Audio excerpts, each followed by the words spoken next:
예수님이 세상에 태어나시기 전 기원전 BC 4년에 그 이스라엘 땅을 다스리던 헤롯이라는 대왕이 죽게 되었습니다. 이 헤롯이라는 인물은 출신이 에돔이라는 사람으로서 출신이었어서 이스라엘이라는 나라의 왕이 되기는 적절치 않은 그런 신분을 가지고 있었습니다마는 그가 여러모로 정치적인 활동을 많이 함으로 말미암아 BC 37년부터 BC 4년 죽을 때까지 이스라엘을 통치했던 인물이었습니다. 이 헤롯이라는 인물은 자기 출신이 이방인이기 때문에 유대인들의 환심을 사기 위해서 예루살렘 성전을 아주 멋지게 건설하기도 하고 또 로마의 황제에게도 잘 보이기 위해서 황제의 이름으로 가이사라라는 도시도 만들어서 로마 총독이 거주하기도 하는 그런 성을 만들기도 했었습니다. 여러 가지 백성들을 위해서 많은 일들을 했던 그런 인물이기도 했었습니다. 이분은 성품은 아주 와일드하고 그리고 잔인한 그런 인물이기도 했었습니다. 이런 통치 체제에서 그 헤롯이라는 왕을 받들어서 섬기는 그런 그 신하들도 자기네들의 기득권을 유지하기 위해서 헤롯과 같이 합력해서 선을 이룬다라는 그런 말처럼 악을 위해서 협력해서 왕위를 이어가는데 최선을 다했던 그런 인물들이었습니다. 이런 와중에 헤롯이 해변가에 총독이 거주하는 가이사라라는 곳에 방문할 때가 있었습니다. 그 가이사라라는 지방은 그 유대 땅 같지 않게 조금만 해변에서 벗어나면 아주 초원이 쫙 펼쳐져 있습니다. 농사가 아주 많이 짓게 되는 그런 땅이기도 했습니다. 이 가이사라 빌립보에 머물 때 그 이스라엘 지금은 레바논인데요. 두로와 시돈이라는 땅에 살던 사람들이 헤롯에게 찾아와서 화평하기를 청했습니다. 원래 헤롯은 그 두로와 시돈 사람을 별로 좋아하지 않았습니다. 그래서 뇌물을 가지고 오지 아니하면 만나주지도 아니하는 그런 성품을 가지고 있었고 관계가 그렇게 좋지 않았었습니다. 그러나 두로와 시돈 사람들은 이 가이사라 빌립보 지방에서 나는 곡식을 사서 자기네들이 먹어야 되기 때문에 헤롯에게 잘 보이지 않을 수가 없었습니다. 그래서 어느 날 뇌물을 들고 헤롯의 보좌관들에게 찾아와서 헤롯 왕과 한번 만나게 해달라. 그래서 뇌물을 주고 헤롯의 마음을 사기 위해서 어느 날 날짜를 정해서 만나게 되었습니다. 성경 사도행전 12장에 보면 어느 날 그 만나는 날에 헤롯이 단상에 왕복을 멋있게 입고 앉았습니다. 그리고 헤롯이 이방인들이나 백성들을 향해서 일장 연설을 하게 됩니다. 그랬더니 두로와 시돈 사람들이 어떻게 반응했는가 하면 요즘 TV로서는 리액션이라고 하죠. 지나치게 열광하는 이런 리액션을 하게 됩니다. 그게 사도행전 12장 22절인데 헤롯이 연설하는 소리를 듣고 무슨 소리 했는지 그런 이야기는 나오지 않는데 백성들이 뭐라고 합니까? 백성들이 크게 부르되 이건 리액션이라고 합니다. 이것은 신의 소리요 사람의 소리가 아니니라 하거늘. 이거는 아첨의 소리입니까? 진짜 신의 소리입니까? 아첨의 소리죠. 아첨의.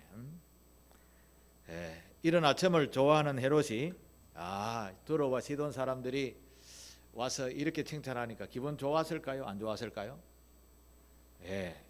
사람이면 자기 일을 높여주면 기분이 좋아지죠.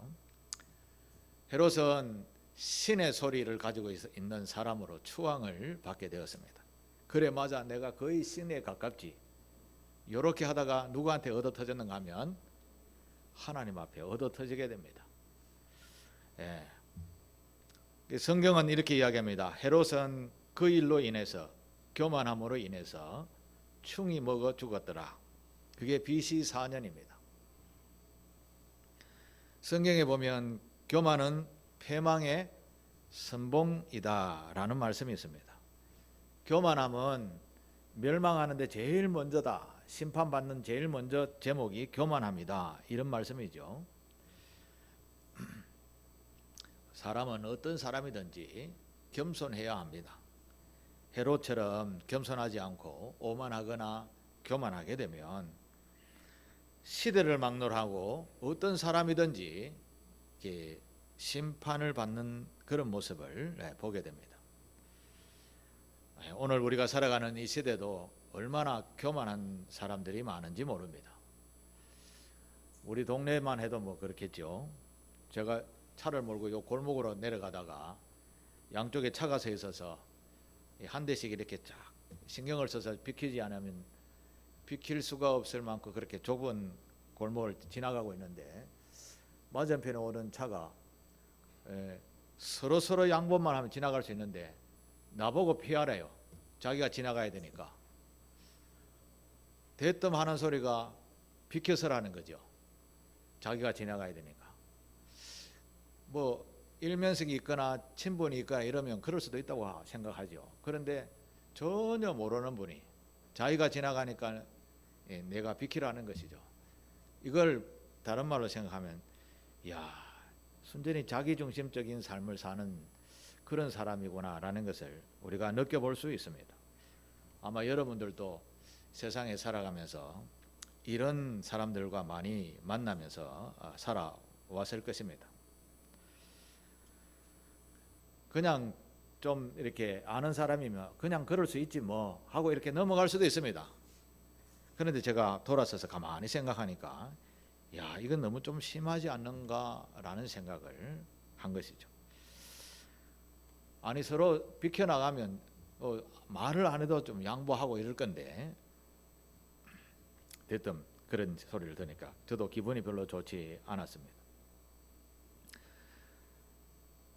예수님께서는 교회 구성원인 성도들인 우리에게 이렇게 말씀하셨습니다.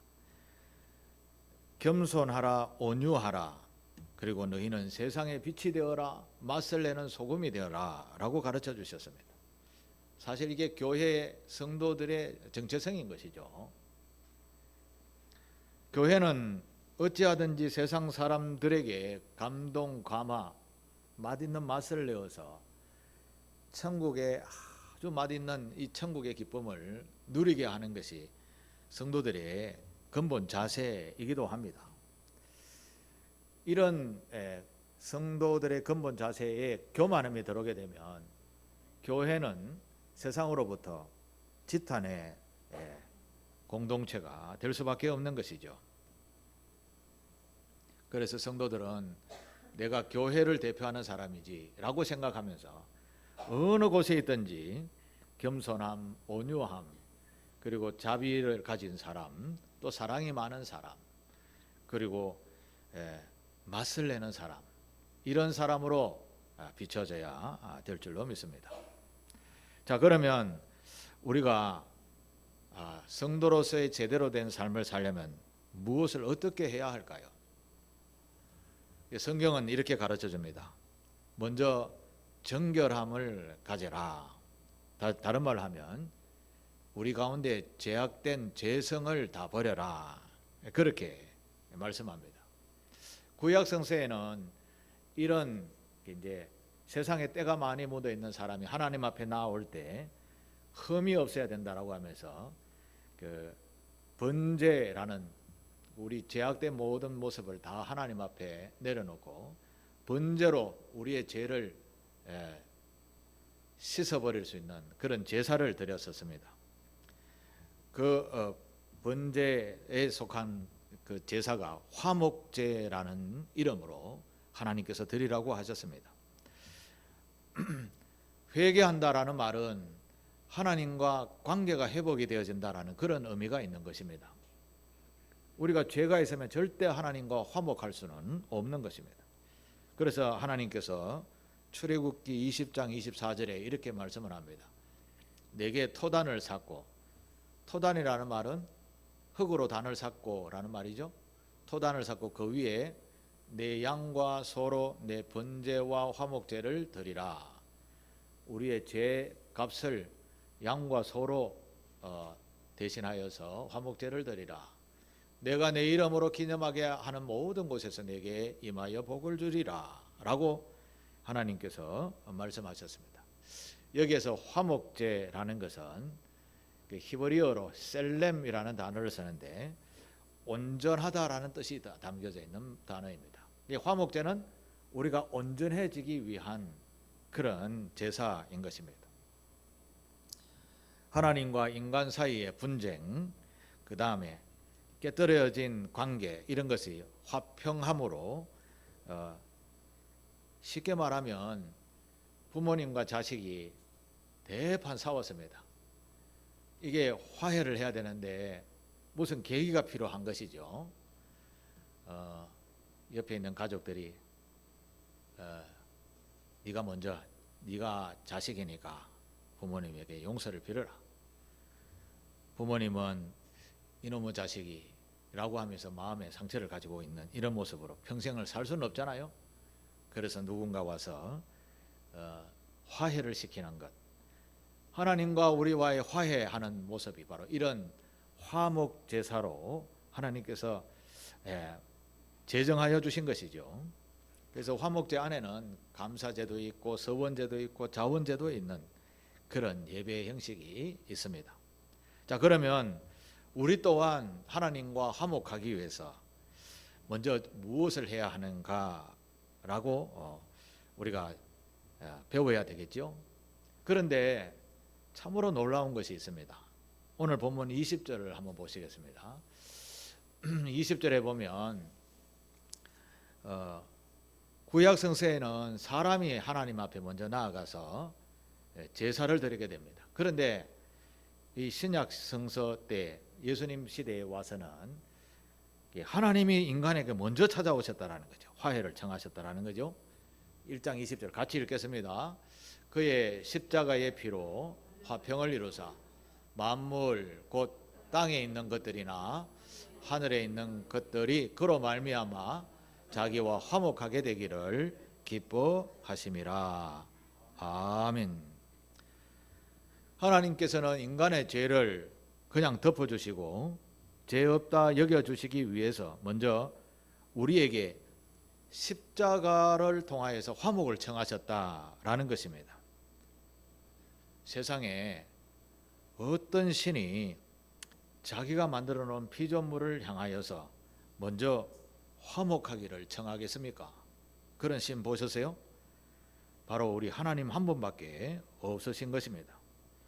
그 화목제 제물을 또 누구를 만들어 주셨는가 하면 자신의 독생자를 이 땅에 보내셨다라는 거죠.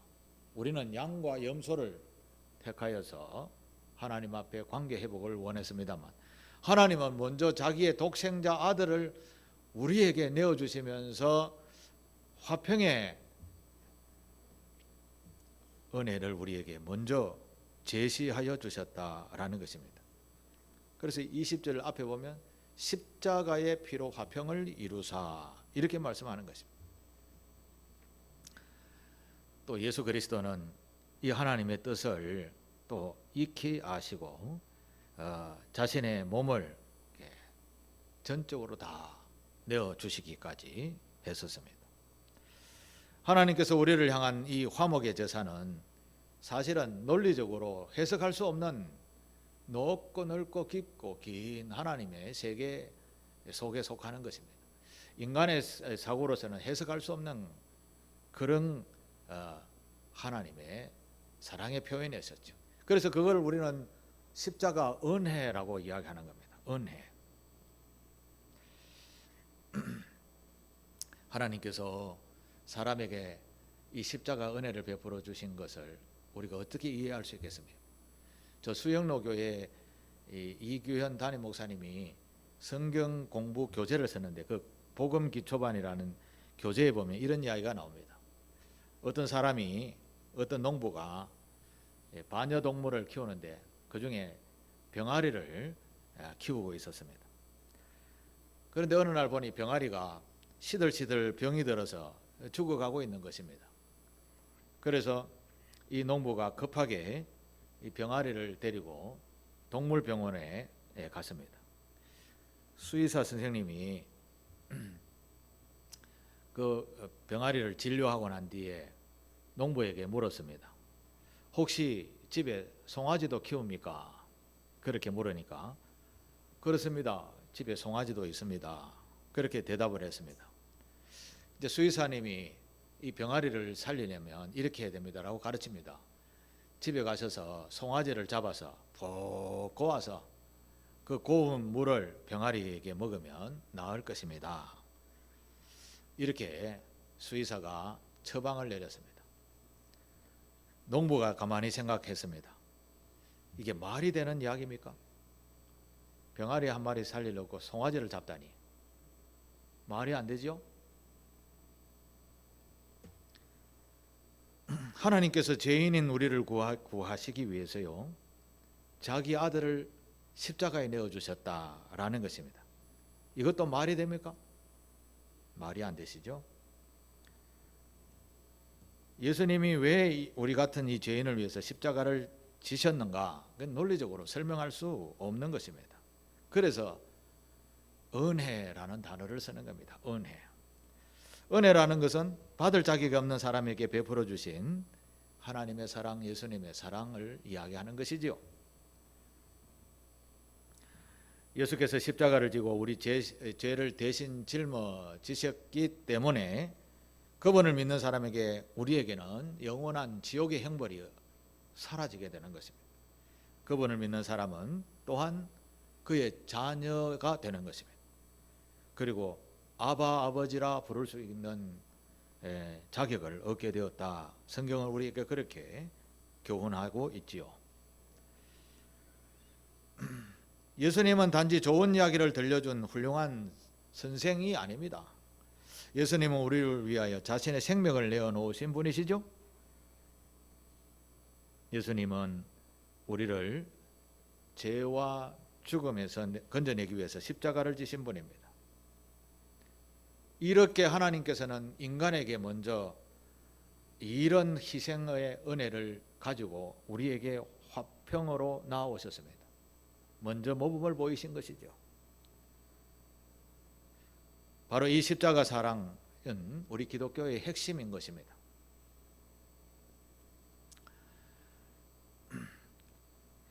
오늘 우리가 읽었던 19절 성경 말씀에 조금 이해하기 어려워서 현대인 성경으로 번역한 것을 제가 여러분에게 소개합니다. 이것은 하나님께서 기꺼이 모든 것을 그리스도 안에 충만하게 하셨기 때문이다. 이렇게 표현하셨습니다. 하나님의 은혜, 십자가의 은혜를 또 우리의 제사함의 은혜를 논리적으로 설명할 수 없는 그 은혜를 하나님께서 기꺼이 그리스도를 통하여 충만하게 하셨다, 완성하셨다라는 표현인 것입니다.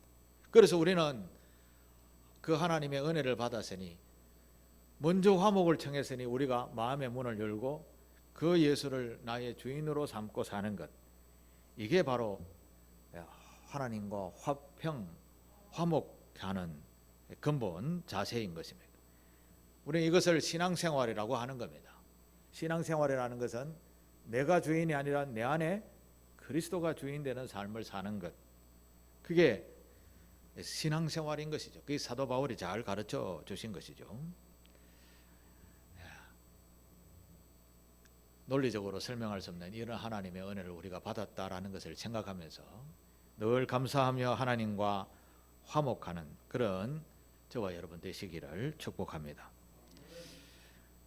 다음 하나님과 화목하는 방법을 이렇게 10절 하반절에 한 번 더 소개를 합니다. 10절에 보면, 이것도 현대인 성경으로 보겠습니다. 10절에 보면 여러분이 주님을 믿는 성도다운 생활을 하여 모든 일에 주님을 기쁘시게 하고, 라고 말씀을 합니다.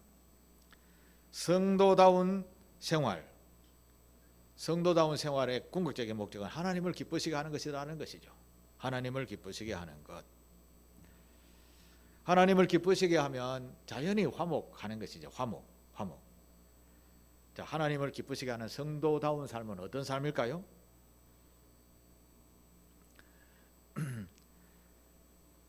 우리는 뭐 말을 하지 아니어도 성도다운 삶은 대충 머리에 다 그려집니다. 그런데 중요한 것은 우리는 오랫동안 살아오는 삶의 환경 속에서 오래된 전통과 관습이 얼마나 뿌리 박혀 있는지 이걸 참 벗어나기가 참 어렵다라는 것입니다. 우리는 이 대한민국이라는 국가 체제 속에서 우리의 정체성을 가지고 이렇게 살고 저렇게 살고 이렇게 모든 나라와 민족 백성들이 그렇게 전통적인 삶을 살아오고 있죠. 외국인들이 볼 때는 우리나라를 참 독특한 나라네라고 할 수 있는 여러 요건들이 많이 있습니다. 그런데 오늘날 우리 일상의 생활을 대변하는 TV 드라마 같은 것을 보면 이 일상의 생활을 없는 것을 하는 이야기 아니죠. 일상의 생활을 대변하는 것 보면 TV 드라마의 주제가 대부분 무엇입니까? 뭐 옳은 것이 별로 있습니까? 불륜이라든지 뭐 이혼이라든지 자살이라든지 뭐 이런 문화적인 콘텐츠를 가지고 드라마를 많이 만들죠. 이것은 아무것도 없는 데서 나오는 것이 아니라 실제 우리의 생활을 대변하는 것입니다. 성경은 우리에게 이런 교훈을 합니다. 세상의 권세는 어둠의 권세를 가진 누가 가지고 있다고요? 사탄 마귀가 가지고 있다라고 말씀을 합니다. 우리는 세상의 풍조를 따라가고 살아갑니다. 은연중에 따라 살아가고 있습니다. 여기에 예를 한 가지 들면 초등학교, 중학교, 고등학교 이렇게 우리나라는 이런 체제로 아이들을 교육하고 있죠. 이것도 우리가 어느 정도 전통적으로 이렇게 고정되어져 있는 관습인 것이죠. 그런데 이것을 떠나서 학교 교육 안 받고 부모님이나 친구나 선생님한테 학원에 가서나 배운 사람이 있습니까? 물론 그런 사람들도 있을 수 있습니다. 그런데 대체적으로 우리는 이런 패러다임 속에서 살아가고 있는 것이죠. 이걸 잘못되었다라고 바꾸자라는 사람은 그렇게 많지 않습니다. 제가 예를 하나 들어보겠습니다. 세상이 학교다, 여행이 공부다라는 책을 쓴 어느 중학교 교사 선생님이 계세요. 부부가 있는데 이 부부는 그 사범대학교 나와서 중학교에 똑같이 같은 중학교에 선생을 취업이라고 하나 뭐라고 하죠? 학교에 선생으로 이제 섬기게 되었습니다. 같이 입사도 아니고 입학을 같이 선생으로 같이 봉사를 하게 되니까 같은 동기로서 눈이 맞아서 오랫동안 연애하다가 결혼을 했습니다. 그리고 맏딸 놓고 둘째, 셋째는 아들 둘이 놓고 행복하게 살았습니다. 첫 딸이 중학교 되는 어느 날에 중간고사를 보고 중간고사 성적표를 어머니 선생님이 보게 된 것입니다. 그런데 자기 남편과 자기는 아이들을 가르치는 교사잖아요. 그러면 교사의 자녀는 자연히 공부를 잘해야 됩니까? 못해야 됩니까? 우리가 일상적인 관습으로 잘해야 되죠. 그런데 자기 딸이 보니까 성적이 완전히 거꾸로 몇 등을 하는 겁니다. 충격을 받은 거죠.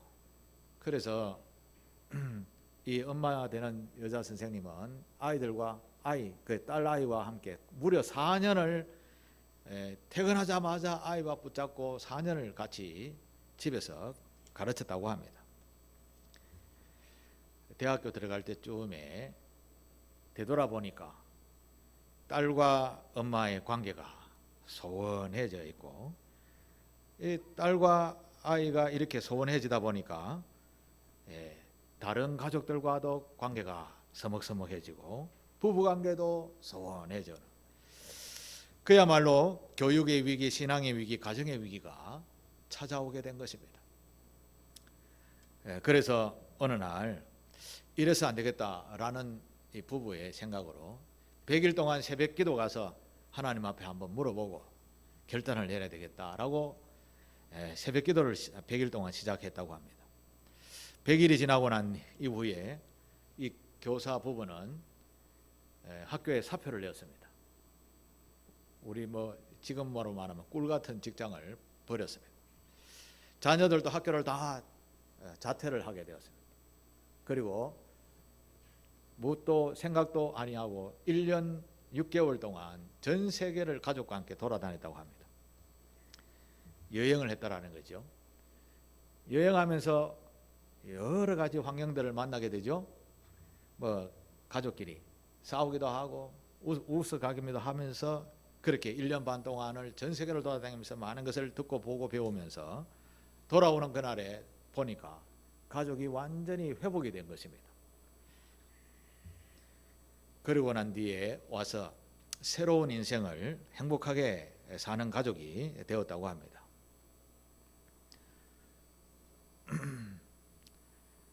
우리의 인생은 출발은 행복했으나 예기치 못한 일을 만나면 가정에 어려움이 찾아오고 인생에 힘든 일들이 찾아오게 되는 것이죠. 그 문제는 다양하게 찾아올 수 있습니다만은 살아가면서 우리가 잘못된 선택으로 말미암아 우리들의 인생에 이곳저곳 상처가 많이 생기게 시작되는 것입니다. 사실은 이것을 인생이지 그렇지 이렇게 넘어갈 수 있습니다. 그러나 이런 위기 상황에 부딪힐 때 우리 신앙인들은 하나님 앞에 바로 서야 되기도 해야 하며 그 중에 오늘 말씀처럼 하나님과 관계 회복이 먼저인 것입니다. 앞에서 말씀드렸던 가족은 기존 패러다임 속에서 이렇게 살아서는 안 되겠다라는 생각이 그들에게 들어오게 된 것입니다. 공부 학점, 성적이 최우선시되는 이 나라에서는 이게 인생의 참된 행복이 아닌구나라는 것을 기도함을 통해서 깨닫게 된 것입니다. 그래서 학교고 직장이고 아이들의 공부도 다 내려놓게 된 것입니다. 고민 싸우고 다투고 고민하면서 좋은 대학교 또 좀 덜한 학교 이것 때문에 막 스트레스 받고 자살하고 하는 아이들이 얼마나 많습니다. 차라리 공부 안 하고 행복하게 사는 것이 더 낫다라는 그런 마음으로 쓴 책이 바로 세상이 학교다, 여행이 공부다 이런 책을 써서 가정과 교육의 세움터를 세워서 새로운 교육 패러다임을 세우는 이 교사 부부의 소개가 나온 책이었습니다. 사실 진정한 행복은 공부 잘하는 데서 올까요? 진정한 행복은 어떤 것으로 오겠습니까? 신앙인으로 생각하면 진정한 행복은 세상의 풍조에 따라가게 되면 사탄 마귀의 풍조에 휘둘리기 때문에 우리의 인생에 큰 어려움들이 찾아오게 되는 것입니다. 그렇지 않으면 오늘 제목처럼 하나님과 화목한 생활을 해야 하는 것입니다. 예수님이 나의 주인이십니다 라고 믿고 따르는 삶이 가장 행복한 삶의 출발점이 되는 것입니다. 성도, 거룩한 길을 걷는다라는 그런 의미죠. 하나님의 성품을 닮아가는 구별된 삶을 사는 사람을 성도라고 하죠.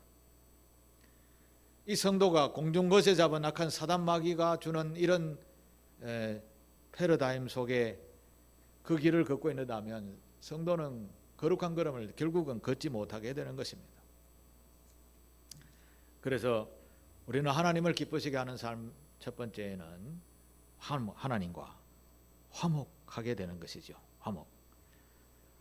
화목하기 위해서 어떻게 해야 될까요? 앞에 교사 부부들처럼 세상 패러다임을 쫓아가지 않아야 되는 겁니다. 세상 풍조의 사단 마귀가 지배하는 곳에서 벗어나야 된다는 것입니다. 그러할 때 하나님을 기쁘시게 하는 것입니다. 오늘 본문 10절 하반절에도 그런 말씀이 있습니다. 모든 일에 주님을 기쁘시게 하고 모든 선한 일에 열매를 맺으며 하나님을 아는 지식이 점점 자라가기를 바란다. 그렇게 말씀을 하고 있습니다.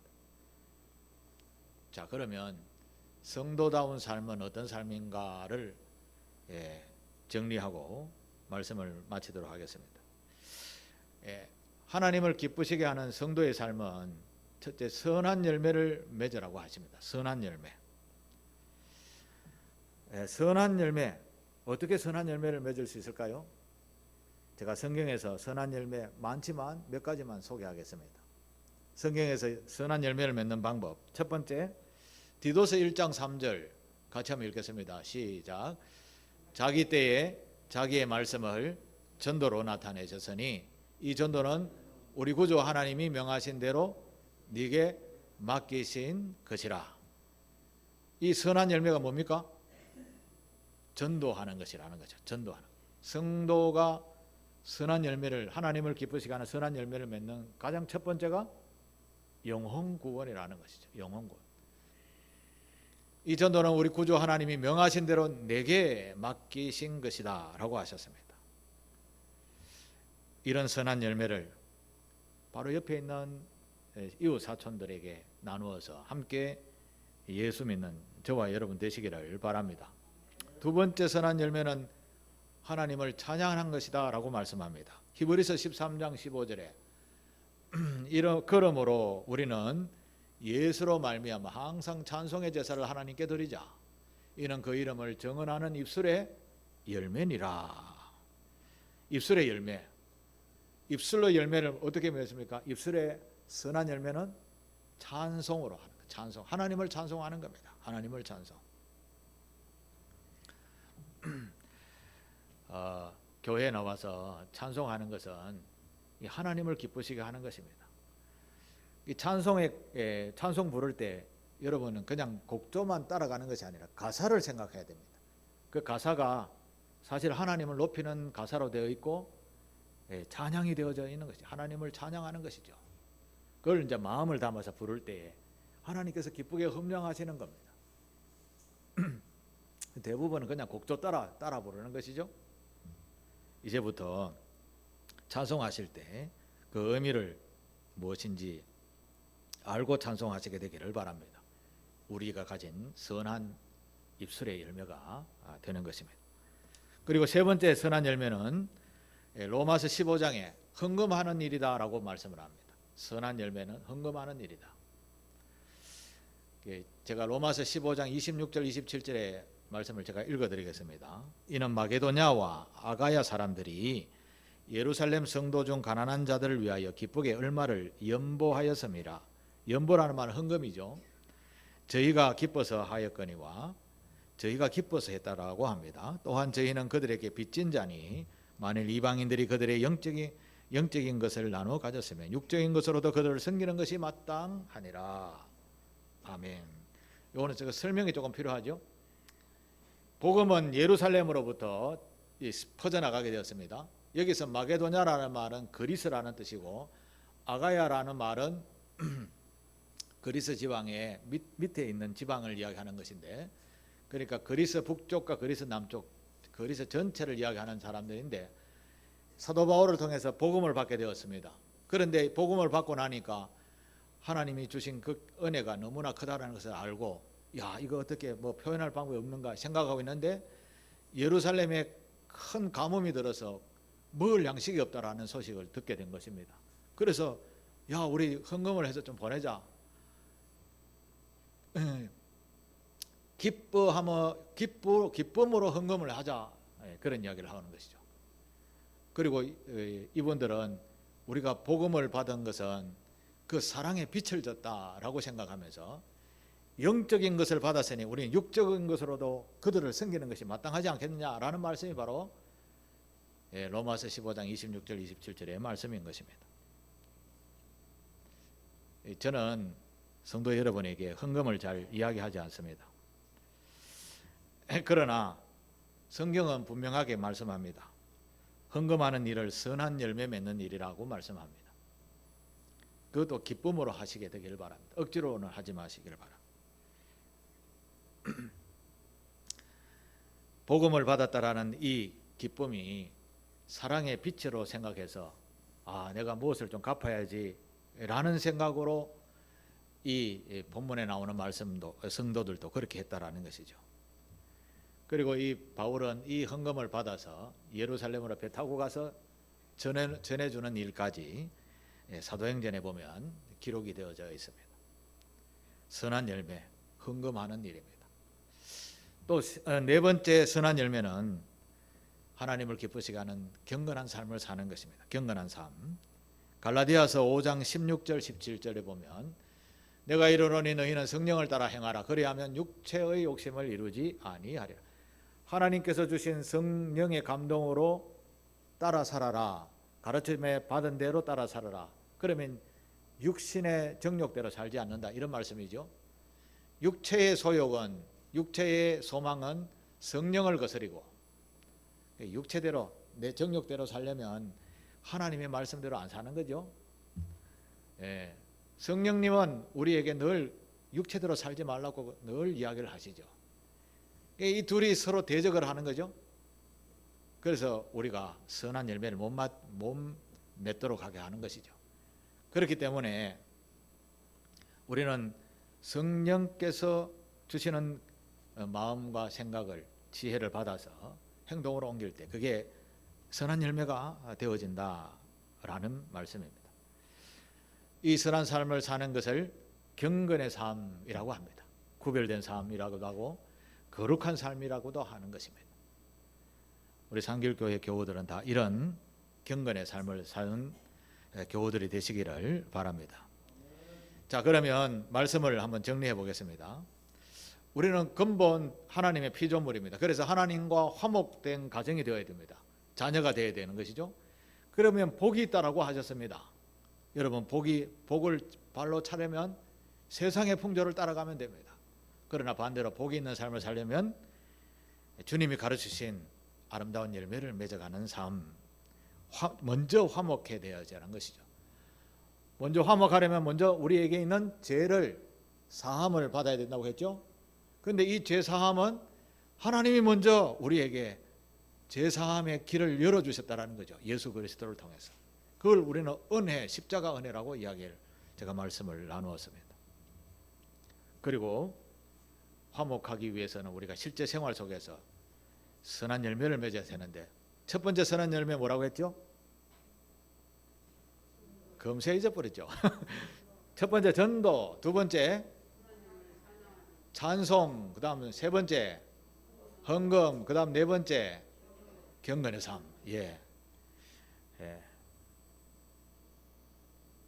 우리는 대한민국 한국교회라는 약 7만여 교회가 나라로부터 지탄의 소리를 듣게 되었습니다. 세상의 풍조를 교회가 막 따라가다 보니까 그런 지탄의 소리가 나오게 된 것이죠. 원래 교회는 세상과 구별된 곳이 교회이잖아요. 에클레시아, 교회라는 이 헬라어는 세상으로부터 불러낸 공동체를 교회라고 하는 거죠. 그런데 세상으로부터 불러낸 교회가 세상으로 다시 돌아가니까 사회적으로 지탄을 받게 되는 것이죠. 이 말은 무슨 말인가 하면 사회로부터 구별됨이 있는 곳이 교회라는 것이죠. 그래서 이제부터 우리는 사회가 원하는 대로 가는 것이 아니라 교회의 정체성을 가지고 구별됨이 있는 삶 살아가는 것이 우리가 해야 할 마땅한 하나님 앞에서의 화목된 삶이고, 그리고 열매 맺는 삶이 되는 것입니다. 성탄절을 앞두고 있는데 하나님께서 이 성탄절에 예수 그리스도를 이 땅에 보내셨지요. 하나님께서 우리를 얼마나 소중하게 여기시며 화목 제물로 예수 그리스도를 보내셨다라는 것이죠. 이번 성탄절을 맞이하면서 우리의 마음속에 이 십자가 은혜, 하나님이 먼저 찾아오신 이 은혜를 깊이 묵상하면서 감사함으로 선한 열매, 전도하고 찬송하고 헌금하고 경건의 삶을 살아가는 그런 상길교회 성도들이 다 되시기를 주님의 이름으로 축복합니다. 기도하겠습니다. 고마우신 하나님 아버지, 부족한 저희들이 무엇을 어떻게 살아가는지도 모를 정도로 바쁘게 세상을 살아왔었습니다. 아버지 하나님, 이제까지 세상의 풍조에 따라 이리저리 살아온 저희들을 그냥 두시 아니하시고 화목 은혜로 화목 제사의 설명을 통해서 하나님 앞에 나올 수 있게 해 주시고, 먼저 화해를 청하신 십자가 은혜를 우리에게 말씀해 주시었고, 그리고 선한 열매를 맺으라고 주께서 가르쳐 주셨습니다. 사랑하는 교우들이 삶 속에서 이전에 살아왔던 모든 세상의 풍조를 따라 살아가는 것이 아니라 하나님께서 말씀하시는 성령의 이끌림을 따라서 구별된 삶을 사는 우리 교우들 다 되게 하옵소서. 예수님의 이름으로 기도하옵나이다. 아멘. 말씀을